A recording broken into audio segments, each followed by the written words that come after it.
بسم الله والحمد لله والصلاة والسلام على رسول الله وبعد فأعوذ بالله من الشيطان الرجيم بسم الله الرحمن الرحيم لقد كان لكم في رسول الله أسوة حسنة لمن كان يرجو الله واليوم الآخر وذكر الله كثيرا. معزز و مکرم علماء کرام، صبح سے ماشاءاللہ آپ لوگ اس پروگرام میں جو جڑے ہیں، چاہے مرد حضرات ہوں، خواتین ہماری مائیں اور بہنیں ہوں، نونہالان امت ہوں، بڑی قربانی دے کر آپ لوگ جمع ہیں. اللہ تعالیٰ اس جمع ہونے کو قبول فرمائے اور جس عظیم مقصد کے خاطر یہ اجتماع طے پایا ہے، اللہ تعالیٰ ان مقاصد جلیلہ کو کامیاب کرے اور اللہ مزید توفیق دے. معزز سامعین کرام،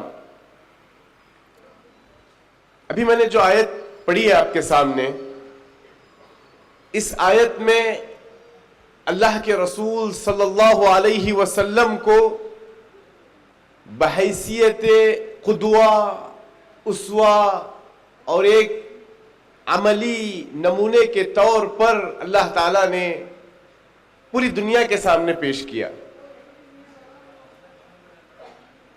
دنیا میں جو بہت سے قائدین آئے، بڑی شخصیات آئے، تاریخ ساز شخصیات آئے، یا آج کے زمانے میں ہم جنہیں دیکھتے ہیں،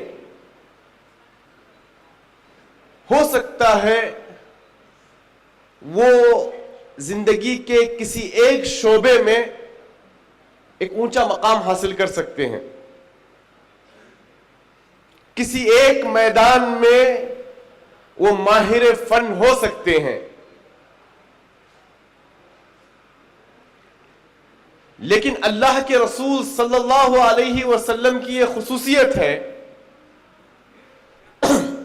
زندگی کے کسی بھی شعبے میں آپ اٹھا لیجئے، کسی بھی مجال میں آپ دیکھ لیں، اللہ کے رسول صلی اللہ علیہ وسلم بحیثیت قائد، بحیثیت داعی، بحیثیت معلم، بحیثیت مربی، بحیثیت خاوند، کسی بھی حیثیت سے دیکھ لیں، اللہ کے رسول صلی اللہ علیہ وسلم اس فیلڈ میں آپ کو کامل و مکمل نظر آئیں گے. دنیا میں جن ہستیوں کا ذکر ہوتا ہے، کوئی ہٹلر کو جنگ کے میدان میں آئیڈیل سمجھتا ہوگا، کامیاب جنرل سمجھتا ہوگا، اور بہت سے لوگ اس کے مخالف بھی ہوں گے، لیکن اس فیلڈ کے علاوہ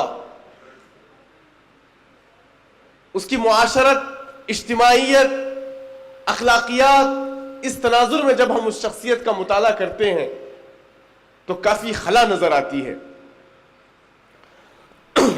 کوئی ہو سکتا ہے اہنسا میں اس کی مثال دی جا سکتی ہے، لیکن اخلاقیات، معاشرت اور دیگر آداب کا ہم جب جائزہ لیتے ہیں تو وہ صفر نظر آتے ہیں. لیکن اللہ کے رسول صلی اللہ علیہ وسلم ان تمام میدانوں میں ہمارے لیے ایک مکمل آئیڈیل اور عملی نمونہ ہے. معزز سامعین،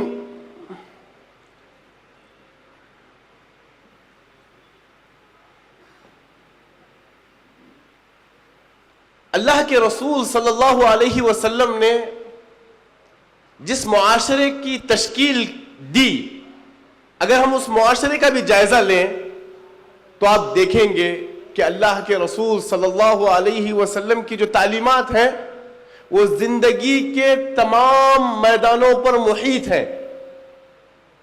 جہاں آپ کو عقائد کے ابواب کا ذکر ملتا ہے، وہیں معاملات کا سبق بھی پڑھایا جاتا ہے، اخلاقیات کا آپ کو درس دیا جاتا ہے۔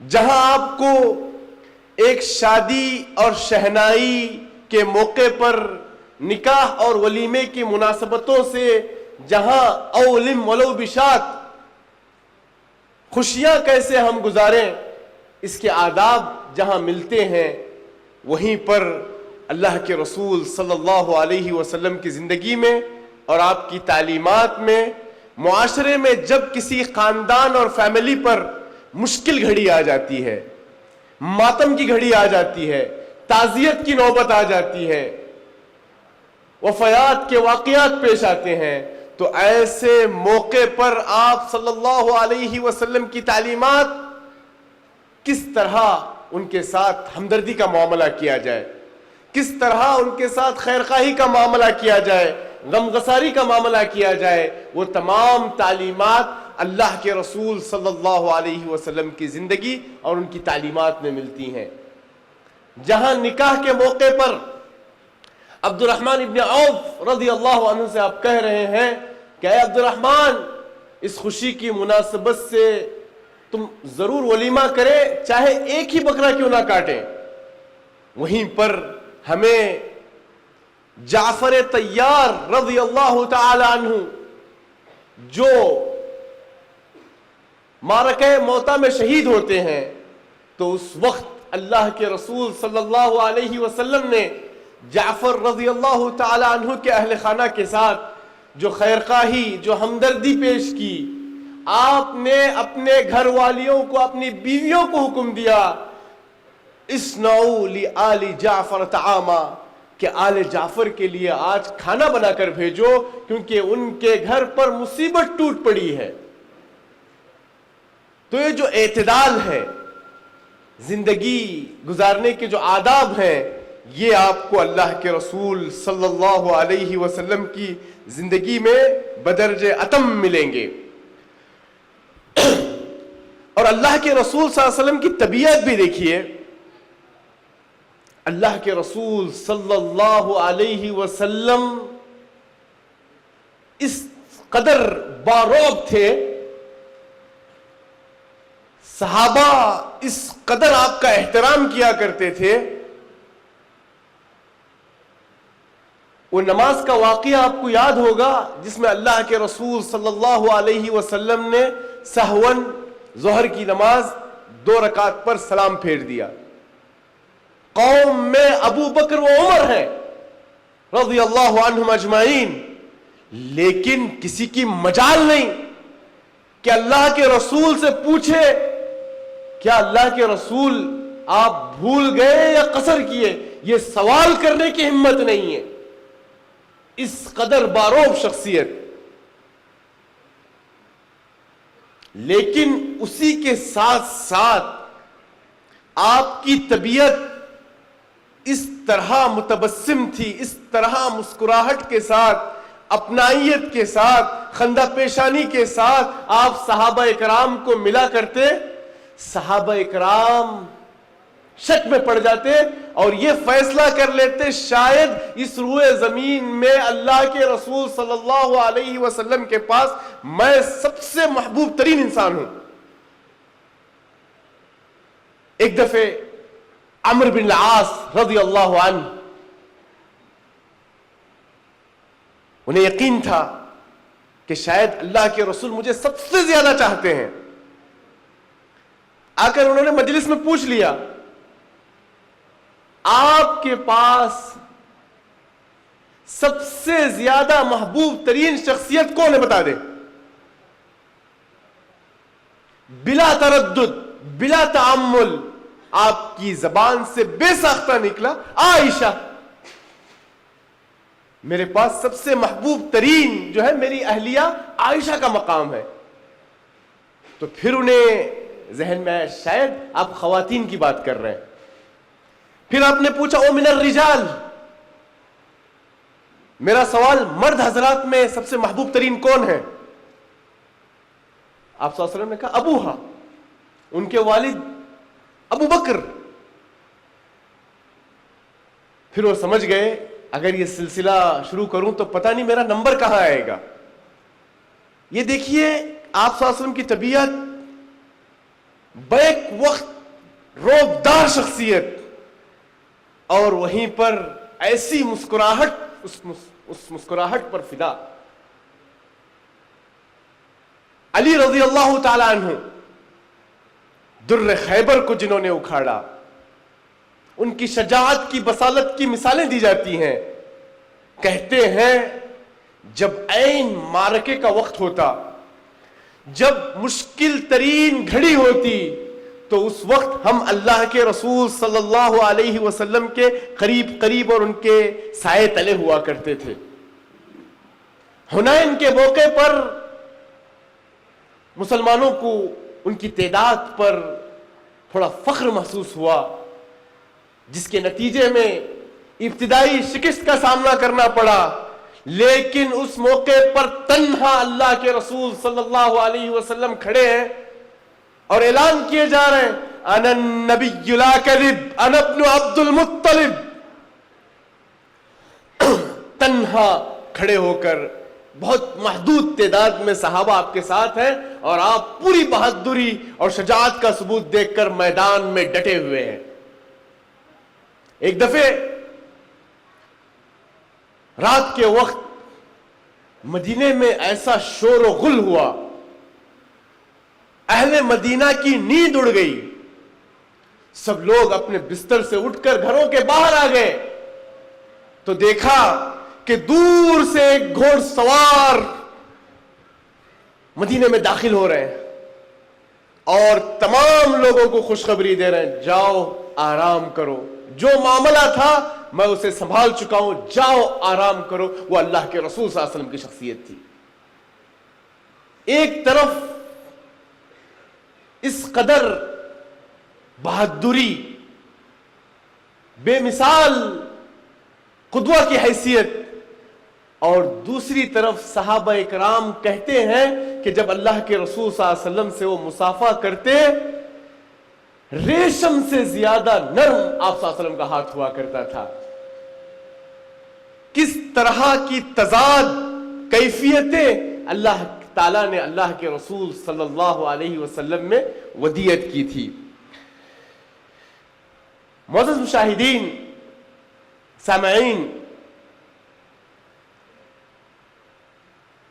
اللہ کے رسول صلی اللہ علیہ وسلم کا رتبہ اس قدر بلند، صبح میں تفصیل سے اس حوالے سے ہماری بات ہوئی، لیکن آپ کی عاجزی دیکھیے، آپ کی تواضع اور انکساری کی کیفیت کو ایک شاعر اپنے الفاظ میں اس طرح عکاسی کرتا ہے، کھجوروں کے چھپر کے حجرے کا باسی، کھجوروں کے چھپر کے حجرے کا باسی، چٹائی پہ راتیں بسر کرنے والا،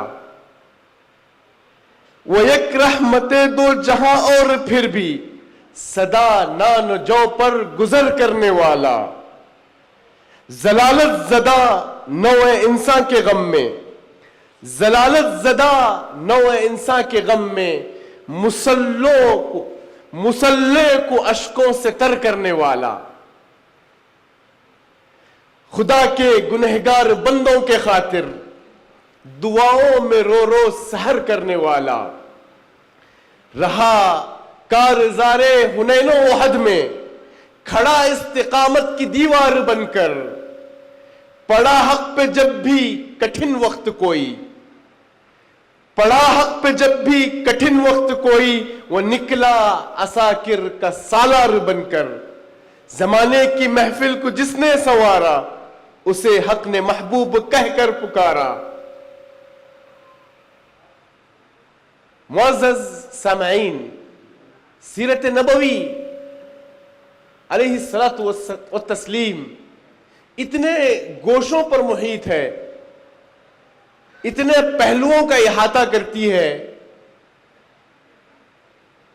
ایک محاضر اور ایک لیکچرر، ایک خطیب کس پہلو کو اجاگر کرے وہ حیران میں پڑ جاتا ہے. آج ہماری اس تیسری نشست میں ہم اللہ کے رسول صلی اللہ علیہ وسلم کے جو صحابہ کرام تھے، ان صحابہ کرام کی جو آپ صلی اللہ علیہ وسلم نے جو تربیت کی، کس طرح انہیں سنوارا، کس طرح انہیں ان کا تزکیہ کیا اور ان کے اندر قائدانہ صفات پیدا کیے، اس پہلو کا ہم لوگ جائزہ لیتے ہیں۔ زید ابن ثابت رضی اللہ تعالی عنہ نوجوان صحابی ہیں،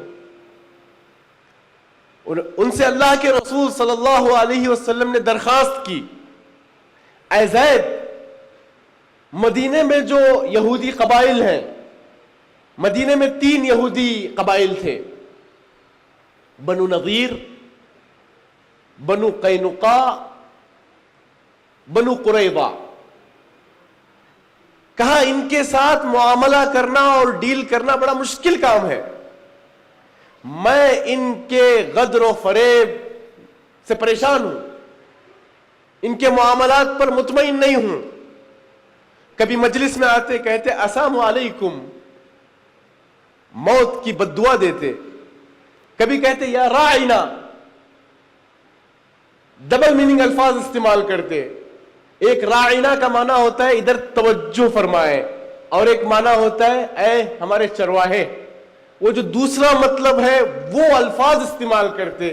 تو اللہ کے رسول صلی اللہ علیہ وسلم نے زید ابن ثابت رضی اللہ تعالیٰ عنہ کو مکلف کیا کہ اے زید، ہیبرو لینگویج، عبرانی زبان، اس عبرانی زبان کو سیکھو تاکہ یہودیوں کے ساتھ معاملہ کرنے میں آسان ہو، خط و کتابت کا معاملہ آسان ہو جائے۔ سبحان اللہ، اللہ کے رسول صلی اللہ علیہ وسلم نے جس شخصیت کا انتخاب کیا، پتہ ہے زید ابن ثابت رضی اللہ تعالی عنہ نے عبرانی لینگویج، ہیبرو لینگویج صرف 15 دنوں کے اس مختصر مدت میں سیکھ لی، اس میں مہارت حاصل کی۔ اللہ کے رسول صلی اللہ علیہ وسلم کے پاس جو یہودی وفد آتے ان کے سامنے ترجمانی کرتے اور ان کے خطوط، عبرانی خطوط کا ترجمہ کر کے سناتے۔ صرف 15 دنوں کے اندر اللہ کے رسول صلی اللہ علیہ وسلم کے حکم پر زید ابن ثابت نے عبرانی زبان سیکھی۔ آج آپ کو پتا ہے لینگویجز سیکھنے کے لیے لوگ اپنی عمریں لگاتے ہیں، اپنا پورا پیسہ لگاتے ہیں، لیکن 15 دنوں کی مختصر مدت میں عبرانی زبان میں زید ابن ثابت نے مہارت حاصل کی، صرف آپ صلی اللہ علیہ وسلم کی توجیہ۔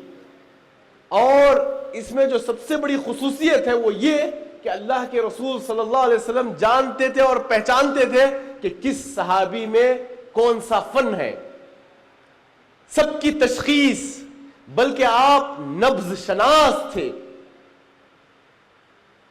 ابو بکر و عمر رضی اللہ عنہ اجمعین، یہ 2 صحابہ کو آپ ہمیشہ اپنے ساتھ رکھتے، 2 وزیروں کی طرح، ہر معاملے میں مشورہ کرنا، بڑے بڑے فیصلے لینا۔ ابو بکر و عمر رضی اللہ عنہم اجمعین ان سے مشورے سے فیصلے طے پاتے تھے۔ اب علی رضی اللہ تعالی عنہ، معاذ ابن جبل، ایسے صحابہ کرام سے قضاء کے مسائل، ججمنٹ اور فیصلوں کے مسائل ان کے مشوروں سے طے کرتے تھے۔ جہاں اقتصادی مسائل، مالی مسائل، مالی تعاون کی بات آتی تو آپ صلی اللہ علیہ وسلم عثمان ابن عفان رضی اللہ تعالی عنہ، عبد الرحمن ابن عوف رضی اللہ تعالی عنہ، طلحہ بن عبید اللہ جن کا لقب الفیاض تھا، زبیر بن العوام جن کے پاس غلاموں کی تعداد کتنی تھی یہ کاؤنٹ سے باہر تھی، تو ایسے اقتصادی، معاشی مسائل، مالی مسائل کے حل کے لیے آپ ان صحابہ کرام سے، ان کی صلاحیتوں سے، ان کے پاس جو دولت ہے اس سے فائدہ اٹھاتے۔ جہاں میدان کارزار کی بات ہو، خالد بن ولید سیف اللہ المسلول، جاہلیت میں اور اسلام میں کبھی انہوں نے شکست کا سامنا نہیں کیا، ایسی شخصیات سے فائدہ اٹھاتے۔ ابو عبیدہ بن عامر الجراح امین هذه الامہ، اس امت کے سب سے امانت دار شخصیت، ان سے فائدہ اٹھاتے۔ سعد بن ابی وقاص رضی اللہ تعالی عنہ، فارس کی دنیا میں جو سب سے بڑا معرکہ تھا قادسیہ، قادسیہ کے قائد تھے سعد بن ابی وقاص۔ عین معرکے کے وقت وہ بیمار پڑ جاتے ہیں، جسم میں بیماری سرایت کر جاتی ہے، دنبل کے درد سے وہ پریشان تھے۔ ان کی قیادت دیکھیے، فارس کا جو سب سے بڑا معرکہ قادسیہ ہے، اس معرکے کو وہ اپنے فوج کے ایک اوپری حصے پر ایک چھپر ڈال کر، اس پر الٹے لیٹ کر، پیٹ کے بل سو کر، پوری فوج کی کمانڈنگ لیٹے لیٹے کرتے ہیں اور قادسیہ کے معرکے میں جیت دلواتے ہیں۔ کس طرح صحابہ اکرام کی صلاحیتوں کو بروئے کار لانا، ان کی قابلیتوں کو پہچاننا، ان کے ہنر کو جاننا، یہ اللہ کے رسول صلی اللہ علیہ وسلم کا بہت بڑا وصف تھا۔ سلمان الفارسی رضی اللہ تعالی عنہ، سلمان الفارسی اس وقت کے ایک سپر پاور ملک فارس، ایران سے آئے ہوئے تھے۔ اس سے پہلے کئی جنگیں ہو چکی تھی بدر احد کی شکل میں، لیکن خندق کا جو معرکہ تھا وہ بہت بڑا چیلنج اور بہت بڑی تحدی اور بہت مشکل گھڑی تھی۔ قرآن مجید نے خندق کے اس واقعے کی تصویر قرآن میں جس انداز میں بیان کی ہے، ذرا الفاظ پر غور کریں۔ وَإِذْ زَاغَتِ الْأَبْصَارُ،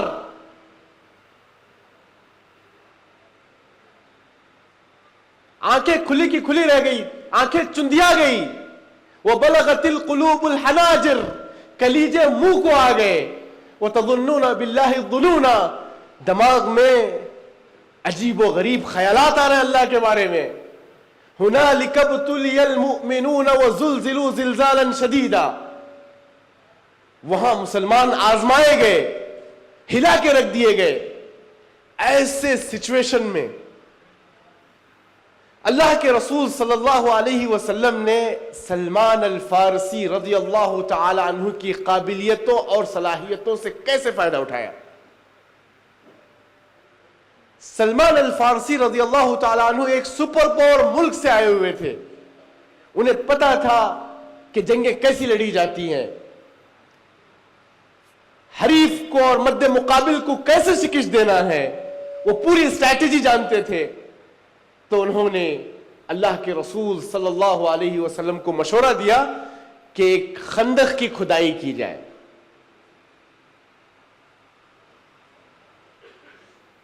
10,000 مشرکین کا لشکر پوری تیاری کے ساتھ اپنے لاؤ لشکر کے ساتھ مدینہ پہنچ چکے ہیں، ابو سفیان کی قیادت میں ہیں، ہتھیاروں سے لیس ہیں۔ سلمان الفارسی کا جو مشورہ تھا، مدینے کے اطراف خندق کی کھدائی کی جائے۔ مدینہ من جانب اللہ محفوظ ہے، 3 جانب سے ایسے پہاڑ اور نوکیلے پتھروں سے گھرا ہوا ہے مدینہ کہ کوئی فوج، کوئی پیادہ فوج، کوئی سواری مدینے پر حملہ نہیں کر سکتی سوائے ایک حصے کے۔ سلمان الفارسی رضی اللہ تعالیٰ عنہ نے مشورہ دیا کہ اس حصے کی کھدائی کی جائے، اور وہ کھدائی دیکھیے۔ اچھا، جنگ بدر میں اگر میں پوچھوں کتنے مشرکین قتل ہوئے، جنگ احد میں کتنے صحابہ اکرام شہید ہوئے، فوراً بتائیں گے 70 جوابات آئیں گے، یہ نہیں پوچھوں گا میں۔ اگر میں یہ پوچھوں کہ خندق کے اس معرکے میں جہاں ایک طرف 10,000 اور دوسری طرف 3,000 کی تعداد 3 گنا زیادہ تعداد ہے، تو اس جنگ میں کتنے مسلمان شہید ہوئے؟ کسی کو معلوم ہی نہیں ہوگا۔ کیوں؟ کیونکہ اس طرف ہماری توجہ نہیں جاتی ہے، کیونکہ تاریخی کتابوں میں اس تعداد کا ذکر ہی نہیں ملتا ہے، کیونکہ انگلیوں پر گن سکتے ہیں اتنی ہی شہادتیں ہوئی ہیں۔ کیونکہ اللہ کے رسول صلی اللہ علیہ وسلم نے انسانی جانوں کی حفاظت، احترام انسانیت کے خاطر خون خرابے سے بچنے کے لیے سلمان الفارسی رضی اللہ عنہ کا جو مشورہ قبول کیا، اس کے نتیجے میں ان دو فوجوں کے درمیان کوئی مدبھیڑ اور ٹکراؤ ہوئی ہی نہیں۔ اب دیکھیے، آپ صلی اللہ علیہ وسلم نے صحابہ کی صلاحیتوں کا استعمال کیا۔ 5,000 فٹ لمبائی میں کھدائی، 5,000 ذراع، اور 7 سے 10 فٹ چوڑائی میں کھدائی، اور 7 سے 10 فٹ گہرائی میں کھدائی۔ اتنا لمبا جو پروسیس ہے، صحابہ کرام، خود اللہ کے رسول صلی اللہ علیہ وسلم پیش ہیں۔ صحابہ بھوک کی شکایت میں کپڑا ہٹا کر پتھر بتلا رہے ہیں، بھوک کو کنٹرول کرنے کے لیے پتھر باندھتے تھے، تو اللہ کے رسول صلی اللہ علیہ وسلم اپنا کپڑا ہٹا کر بتا رہے 2 پتھر بندھے ہوئے ہیں۔ ایک قائد سب سے پیش ہے، تو پھر اس کے نتیجے میں اتنے بڑے خندق کی کھدائی صرف 6 دنوں کے مختصر مدت میں پائے تکمیل تک پہنچتی ہے۔ صرف 6 دنوں کی مختصر مدت میں 5,000 فٹ لمبائی، 7 سے 10 فٹ چوڑائی اور 7 سے 10 فٹ گہرائی کی کھدائی آپ صلی اللہ علیہ وسلم نے صحابہ کی صلاحیتوں کا استعمال کر کے کس طرح مسئلے کا حل نکالا کہ دشمن کے ساتھ کوئی مدبھیڑ نہ ہو اور جنگی ماحول نہ ہو۔ اور دیکھیے سبحان اللہ، یہاں پر جب ہم صحابہ کی قابلیت، صلاحیت کی بات کرتے ہیں، تو آپ نے کس طرح صحابہ کرام کی صلاحیتوں کو نکھارا۔ آپ نے ایک شخص کا انتخاب کیا جن کا نام تھا نعیم بن مسعود۔ وہ قبیلے غطفان سے تھے، وہ ابھی اسلام قبول کیے تھے۔ تو اللہ کے رسول صلی اللہ علیہ وسلم نے کہا، اے نعیم، اسلام نرغے میں ہے، جو ممکنہ امداد ہو آپ کریں۔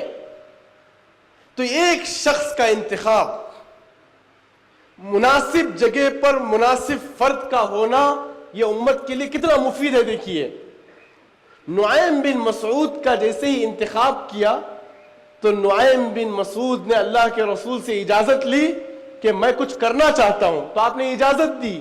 تو سب سے پہلے آپ کو ذرا سچویشن دیکھیے، 10,000 مشرکین ہیں، 3,000 مسلمان ہیں، اور آستین کا سانپ یہودی انہی کے درمیان ہے۔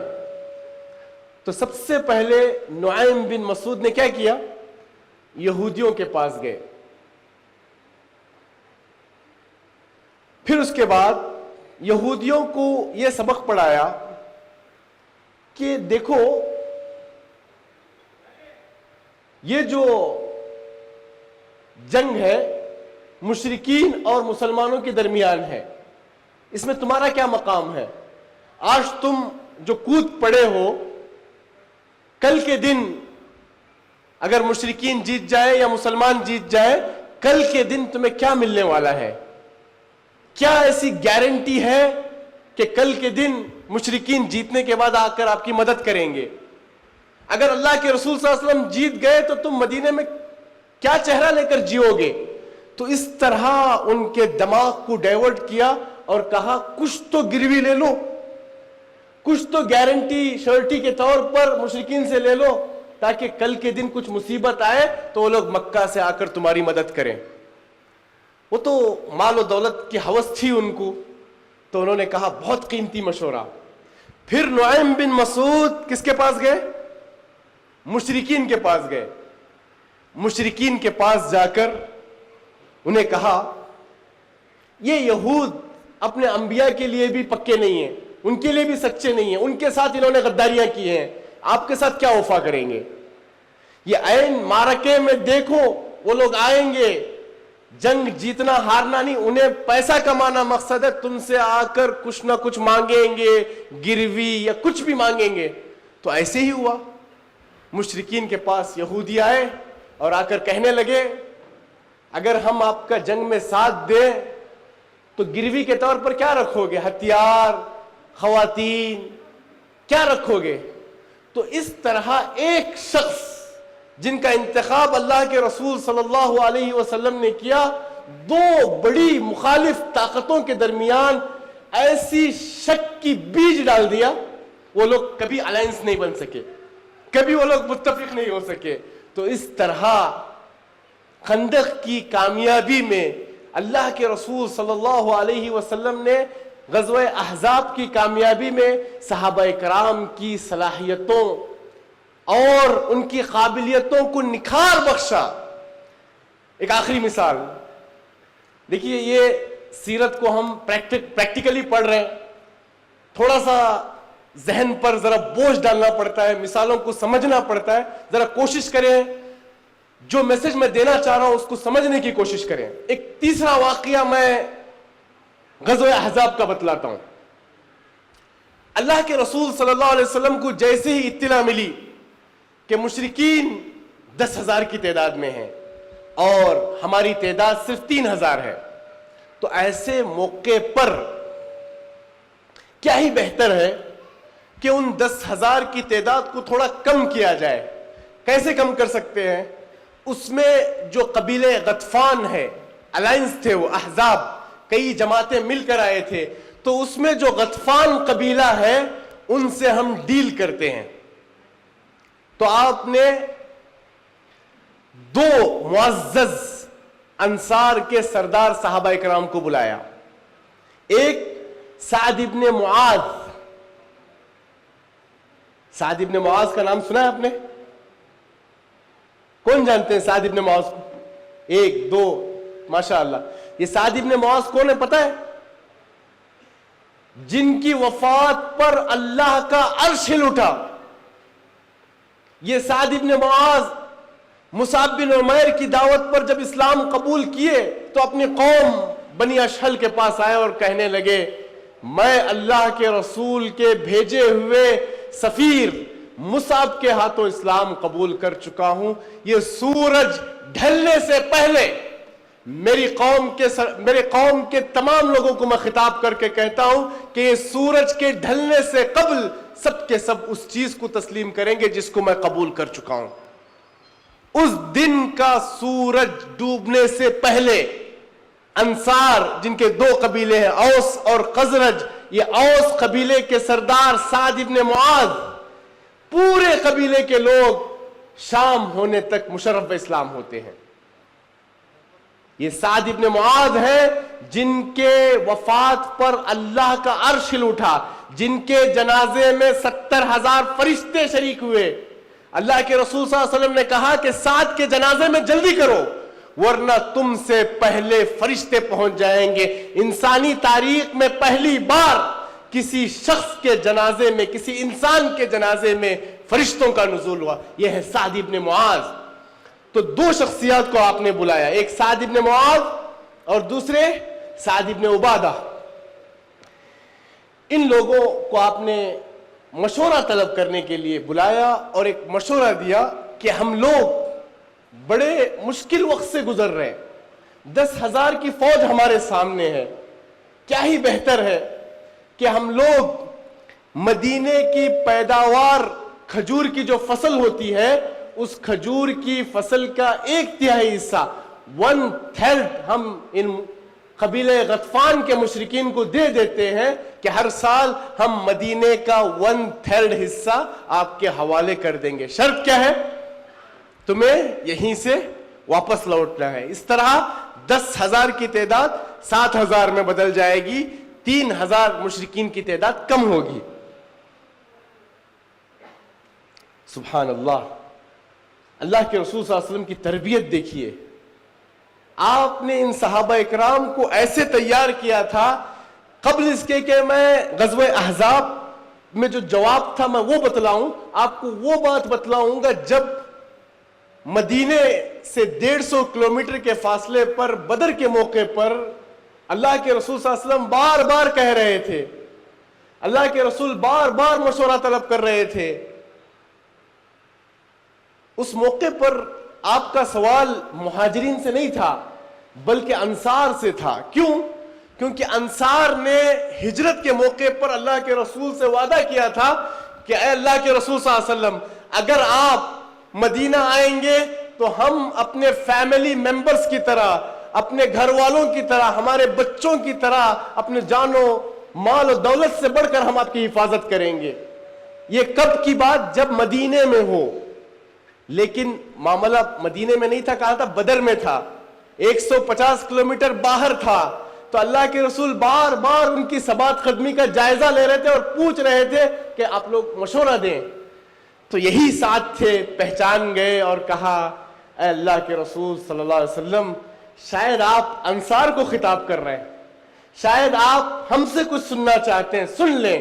اے اللہ کے رسول صلی اللہ علیہ وسلم، ہم نے جو وعدہ کیا تھا کہ ہم اپنے گھر والوں کی طرح، بچوں کی طرح، مال و دولت کی جس طرح حفاظت کریں گے، اس طرح آپ کی جو حفاظت کا مدینے میں وعدہ تھا، آج بھی ہم اس وعدے پر قائم ہیں.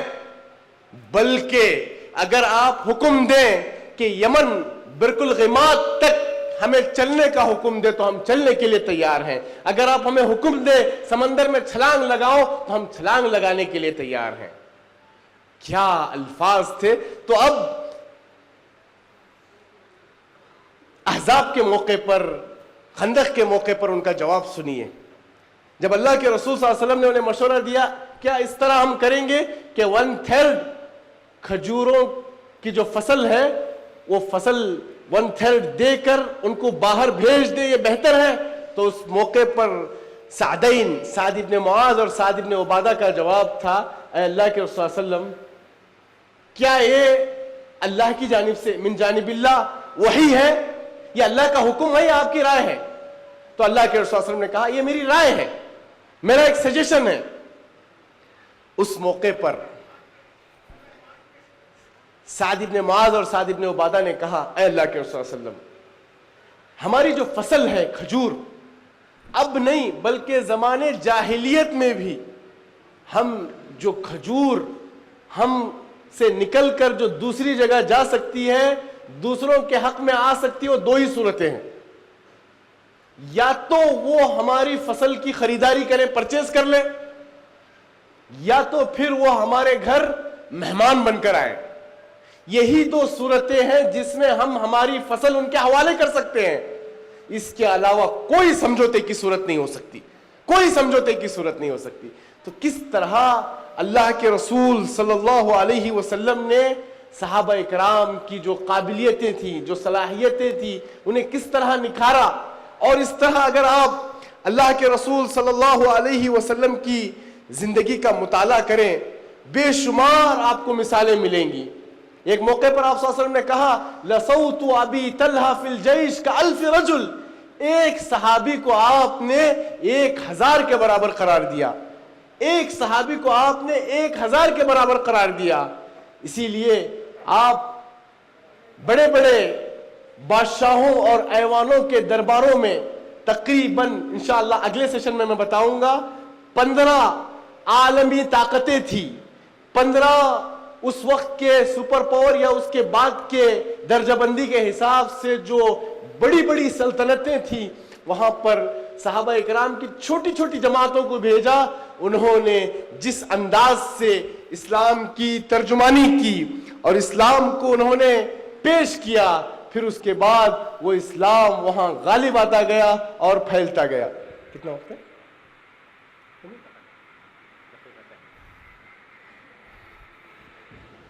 تو یہ کچھ پہلو تھے جو اللہ کے رسول صلی اللہ علیہ وسلم اور آپ کے صحابہ جن کو آپ نے تیار کیا تھا، وہ کس طرح اسلام کے ترجمان اور ایمبیسڈر اور سفیر بن کر آگے آپ کے پیغام کو عام کیے. اس میں جو سب سے بڑا درس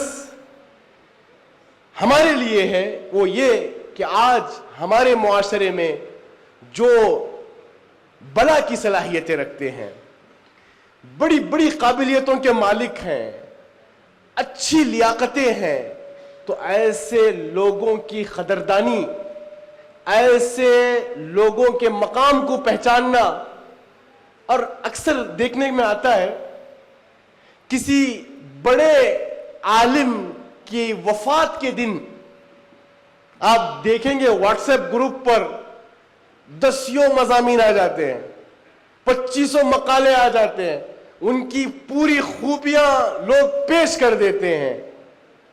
تو یہ خوبیاں، یہ صلاحیتیں، یہ قابلیتیں ضروری نہیں ہے کہ مرنے کے بعد ہی آپ ذکر کریں، ان کی زندگی میں ان کی خوبیوں کا ذکر کریں، ہمت افزائی کریں، تشجیع و تحفیظ ہو.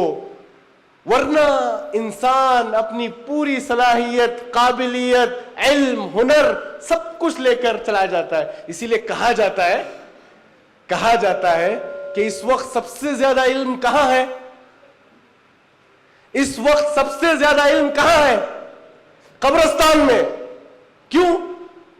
جتنی صلاحیت تھی، جتنی قابلیت تھی، جتنے اسکلز تھے، جتنے ٹیلنٹس تھے، وہ سینے میں محفوظ رکھے، نہ وہ خود اس کو پریزنٹ کر سکے، نہ قوم سے، عمائدین شہر سے، نہ ہمارے ممبروں سے ان کی ہمت افزائی ہوئی. جتنا علم تھا، جتنی صلاحیتیں تھی، لے کر قبر میں چلے گئے. اسی لیے کہا جاتا ہے سب سے زیادہ علم قبرستان میں موجود ہے. تو اس لیے گزارش ہے کہ ہماری نوجوانوں کی صلاحیت کو، ہماری بہنوں کی صلاحیتوں کو، ہمارے خواتین کی صلاحیتوں کو، ہمارے ریٹائرڈ افسران کی صلاحیتوں کو، یہ جو ریٹائرڈ افسران کافی بیٹھے ہوئے یہاں پر، ان کے جو سر کے بال ہیں یہ صرف دھوپ سے نہیں پکے ہیں، بلکہ اس کے پیچھے زمانے کا تجربہ ہے. اب ریٹائرڈ ہونے کے بعد ان کی ڈیوٹی کیا ہے؟ اخبار پڑھنا، بچوں کو جا کر ٹیوشن چھوڑ آنا، اس طرح کے مشغلوں میں لگے ہیں. تو ان کی قابلیتوں اور ان کی صلاحیتوں کو امت کی ترقی کے لیے استعمال کریں. یہ سیرت کا ایک اہم پیغام ہے. شکراً. السلام علیکم.